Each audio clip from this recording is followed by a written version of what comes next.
하늘에 계신 우리 아버지여, 이름이 거룩히 여김을 받으시오며 나라가 임하시오며 뜻이 하늘에서 이루어진 것 같이 땅에서도 이루어지이다.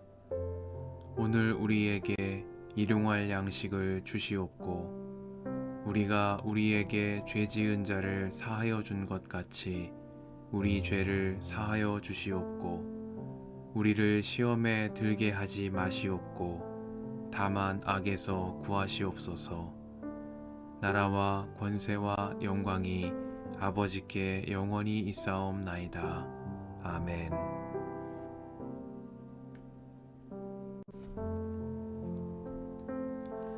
그러므로 형제자매 여러분, 끝으로 우리는 주 안에서 여러분에게 부탁하며 권면합니다. 여러분은 어떻게 살아야 하며 어떻게 하나님을 기쁘게 해드려야 할 것인지를 우리에게서 배운 대로 하고 있으니 더욱 그렇게 하십시오. 우리가 주 예수의 이름으로 무슨 지시를 여러분에게 내렸는지를 여러분은 알고 있습니다. 하나님의 뜻은 여러분이 성결하게 되는 것입니다. 여러분은 음행을 멀리하여야 합니다. 각 사람은 자기의 아내를 거룩함과 존중함으로 대할 줄 알아야 합니다.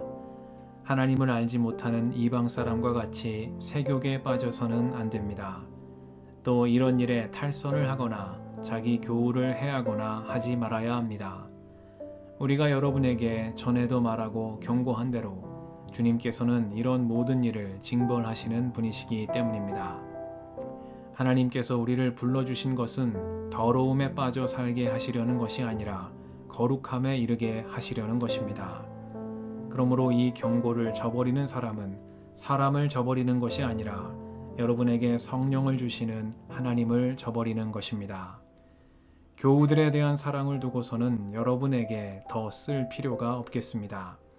여러분이 직접 하나님께로부터 서로 사랑하라고 하시는 가르침을 받아서 온 마케도니아에 있는 모든 형제 자매에게 그것을 실행하고 있기 때문입니다. 형제자매 여러분, 우리는 여러분이 더욱더 그렇게 하기를 권면합니다. 그리고 우리가 여러분에게 명령한 대로 조용하게 살기를 힘쓰고 자기 일에 전념하고 자기 손으로 일을 하십시오. 그리하여 여러분은 바깥 사람을 대하여 품위 있게 살아가야 하고 또 아무에게도 신세를 지는 일이 없도록 해야 할 것입니다. 형제자매 여러분, 우리는 여러분이 잠든 사람의 문제를 모르고 지내는 것을 원하지 않습니다. 여러분은 소망을 가지지 못한 다른 사람들과 같이 슬퍼하지 않아야 할 것입니다. 우리는 예수께서 죽으셨다가 살아나신 것을 믿습니다. 이와 같이 하나님께서 예수 안에서 잠든 사람들도 예수와 함께 데리고 오실 것입니다. 우리는 주님의 말씀으로 여러분에게 이것을 말합니다. 주님께서 오실 때까지 살아남아 있는 우리가 이미 잠든 사람들보다 결코 앞서지 못할 것입니다. 주님께서 호령과 천사장의 소리와 하나님의 나팔 소리와 함께 친히 하늘로부터 내려오실 것이니 그리스도 안에서 죽은 사람들이 먼저 일어나고 그 다음에 살아남아 있는 우리가 그들과 함께 구름 속으로 이끌려 올라가서 공중에서 주님을 영접할 것입니다. 이리하여 우리가 항상 주님과 함께 있을 것입니다.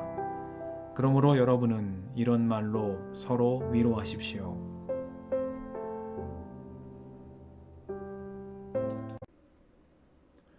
주님의 은총과 평화가 이 저녁에 여러분과 함께 하시길 빕니다. 그리고 우리가 여러분에게 명령한 대로 조용하게 살기를 힘쓰고 자기 일에 전념하고 자기 손으로 일을 하십시오. 그리하여 여러분은 바깥 사람을 대하여 품위 있게 살아가야 하고 또 아무에게도 신세를 지는 일이 없도록 해야 할 것입니다. 말씀 앞에서 성령의 인도하심과 지혜를 구합니다.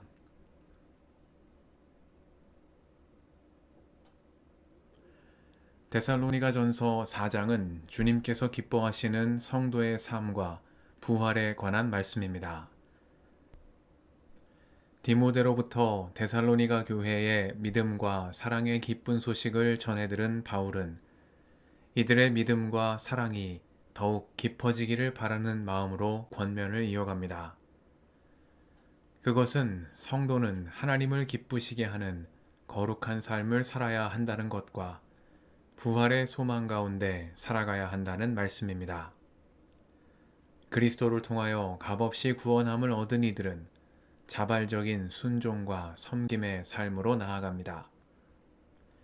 바울은 하나님께서 우리를 불러주신 것은 거룩함에 이르게 하시려는 것이라고 말했습니다. 하나님의 은혜로 구원받은 성도들은 거룩함에 이르는 생활에 있어 율법의 의를 추구하는 이들보다 못한 자들이 되어서는 안 된다는 말씀입니다. 성도들은 율법의 가르침을 떠난 자들이 아니라 율법 안에 담긴 하나님의 참 사랑과 은혜를 깨달음으로 인해 자발적인 헌신에 나선 사람들입니다. 성도가 율법의 가르침대로 행하고자 힘쓰는 까닭은 율법이 우리의 의무이기 때문이 아니라 율법 안에 하나님께서 기뻐하시는 삶의 길이 나타나 있기 때문입니다. 바울은 단지 믿음을 강조하는 데 그치지 않고 어떻게 살아야 하며 어떻게 하나님을 기쁘게 해드려야 할 것인지를 고민하며 일상에서 믿음을 실천하는 삶에 대해 이야기하고 있는 것입니다. 바울은 하나님의 뜻은 여러분이 성결하게 되는 것이라고 말했습니다. 그는 이러한 성결한 삶의 구체적인 예시들을 여기에 언급합니다. 자기 아내를 거룩함과 존중함으로 대하는 것, 조용하게 살기를 힘쓰는 것, 자기 일에 전념하며 자기 손으로 일하는 것, 그리고 바깥 사람을 대하여 품위 있게 살아가고 아무에게도 신세를 지는 일이 없도록 하는 것입니다. 바울은 성결한 생활의 제1윤리로 각 사람은 자기 아내를 거룩함과 존중함으로 대할 줄 알아야 한다고 말합니다. 가장 가깝고 친밀한 이를 함부로 대하지 않으며 존중함으로 대하는 태도야말로 하나님께서 기뻐하시는 거룩한 성도의 삶입니다. 바울은 또한 조용하게 살기를 힘쓰라 말합니다. 자기 이름을 겉으로 드러내며 타인에게 인정을 구하는 삶이 아니라 맡겨주신 일에 전념하며 자기 손으로 일하는 정돈된 삶을 살라는 권면입니다. 삶의 시선을 바깥에 두지 않고 자기 안에 두며 주어진 오늘에 만족하며 감사하는 삶이 성도다운 성도의 생활이라는 뜻이겠습니다.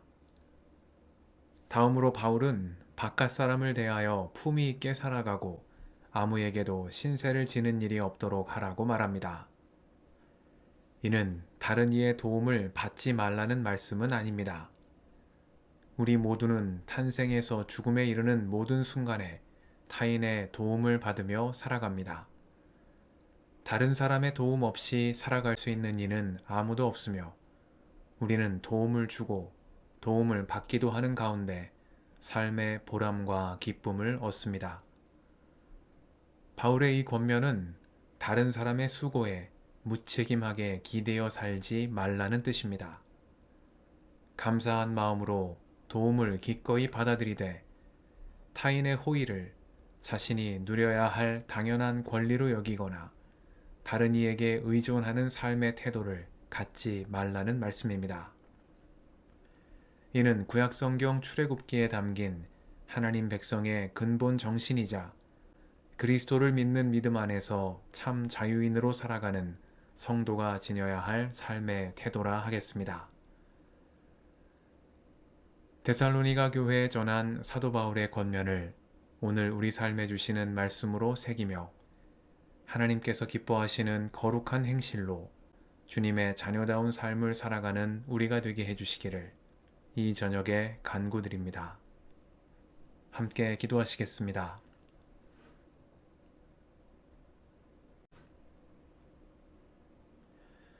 주님, 오늘도 이 저녁을 허락하시니 감사합니다.